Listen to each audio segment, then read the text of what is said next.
நேற்று வெள்ளிக்கிழமைன்றதுனால நேற்று ஈவினிங்கே இந்த மல்லிகைப்பூ வந்து வாங்கினேங்க. சரி பூவை வாங்கிட்டு நைட்டு கட்டலாம் அப்படின்னு பார்த்தா பாப்பா வேறு சரியாக தூங்கவே இல்லைங்க. நைட்டு தூங்குறதுக்கே 10 மணி ஆயிடுச்சு. சரின்னு சொல்லிட்டு பூவும் கட்டல. சரி காலையிலையும் பாப்பாவை ஹாஸ்பிட்டலுக்கு கூப்பிட்டு போனதுனால அப்பவும் கட்ட முடியலங்க. சரின்னு மத்தியானம் இன்றைக்கி மதியம் தான் பூ கட்ட முடியும் அப்படின்னு சொல்லிட்டு மதியத்தில் உட்காந்துட்டு பூ கட்டிக்கிட்டு இருந்தேங்க. கட்டும் போதுமே பாதி பூ வந்து மொட்டாக இருந்தது, ஃபுல்லாக விரிஞ்சிட்டு இருந்துச்சு. பூவும் ஒரு கலராக மாறிட்டு இருந்துச்சு. சரி என்ன பண்ணுறது, வாங்கிட்டோமே அப்படின்னு சொல்லிட்டு கட்ட ஸ்டார்ட் பண்ணிகிட்டு இருந்தேங்க. அப்போ வந்து இன்றைக்கி காலையில் ஹாஸ்பிட்டலுக்கு கூப்பிட்டு போனேன்னு சொன்னேன்ல, பாப்பாவுக்கு வந்து 9 மந்தோட தடுப்பூசி வந்து போடவே இல்லைங்க.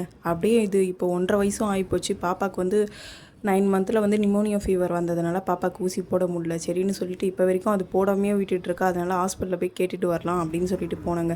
ஹாஸ்பிட்டலில் போனால் பீடியாட்ரிஷனை பார்க்கணும், அங்கே தான் ஊசி போடுவாங்க அப்படின்னு சொல்லிட்டாங்க. பூ கட்டிகிட்டே இருக்கும்போது எனக்கு வந்து எங்கள் ஊரில் இருக்கிற ஞாபகம் தாங்க வந்துச்சு. நம்ம ஊர்லலாம் பூ வந்து ஃப்ரெஷ்ஷாக கிடைக்கும், வச்சு அப்படியே ஃப்ரிட்ஜில் வச்சாலும் நல்லாயிருக்குங்க. ஆனால் சென்னையில் வந்து ஒரு நாள் வந்து ஃப்ரிட்ஜில் வச்சாவே கலர் வந்து சேஞ்ச் ஆகிடுது. சரின்னு சொல்லிட்டு பூ கட்டி முடிச்சாச்சுங்க. நான் எப்படி பூ கட்டியிருக்கேன் அப்படின்றத மறக்காமல் ஒரு கமெண்ட் பண்ணிவிட்டு, நம்ம வீடியோ பிடிச்சிருந்தா நம்ம சேனலுக்கு ஒரு சப்ஸ்கிரைப் பண்ணிவிட்டு சப்போர்ட் பண்ணிவிட்டு பாருங்கள். தேங்க்யூ.